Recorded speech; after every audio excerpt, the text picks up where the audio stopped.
Professor Satprakash Bansal ने HPU के कुलपति के रूप में 3 साल का कार्यकाल पूरा कर लिया है। इस मौके पर कुलपति ने शिमला में 3 साल की उपलब्धियां गिनाई हैं। वहीं एचपीयू के अतिरिक्त भार से मुक्त करने का भी राज्यपाल व सरकार से आग्रह किया है। बंसल ने कहा कि कुलपति के तौर पर प्रदेश विश्वविद्यालय में उन्होंने परीक्षाओं में पारदर्शिता के साथ समय पर परिणाम निकालने का कार्य किया है। नई शिक्षा नीति को भी लागू किया गया है। % जो है वो थर्ड पार्टी इवेलुएट करती है based on whatever the documents we submitted to the NAAC. उसका थर्ड पार्टी है। थर्ड पार्टी इवेलुएशन करने के बाद जो अभी नैक पीयर टीम आती है उसके हाथ में 30% है और पूरा वेटेज लग करके उसके बाद स्कोर कैलकुलेट होने के बाद ग्रेड आता है। तो हमें खुशी इस बात की है कि ये विश्वविद्यालय कामयाब हुआ ए ग्रेड को मेंटेन रखने में। दूसरा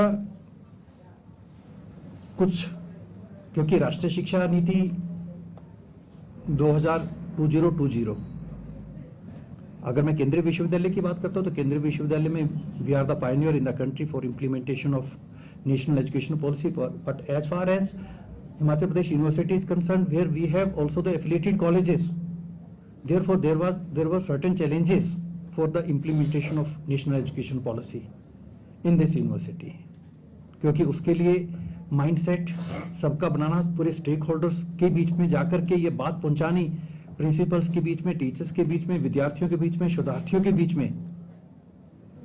तो उसी चीज को ध्यान में रखते हुए हमने सबसे पहला कुछ निर्णय लिया, क्योंकि मल्टीपल एग्जिट तो था ही। मल्टीपल एंट्री एग्जिट तो हम इसको शुरू कर ही रहे हैं इस सत्र से।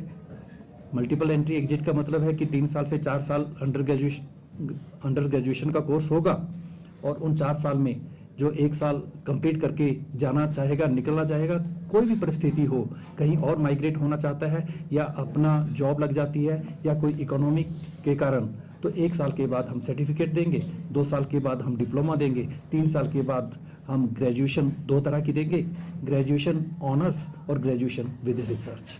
और 3 साल के बाद डिग्री देंगे, 4 साल के बाद फिर हम 4 ईयर डिग्री देंगे with research and with honours.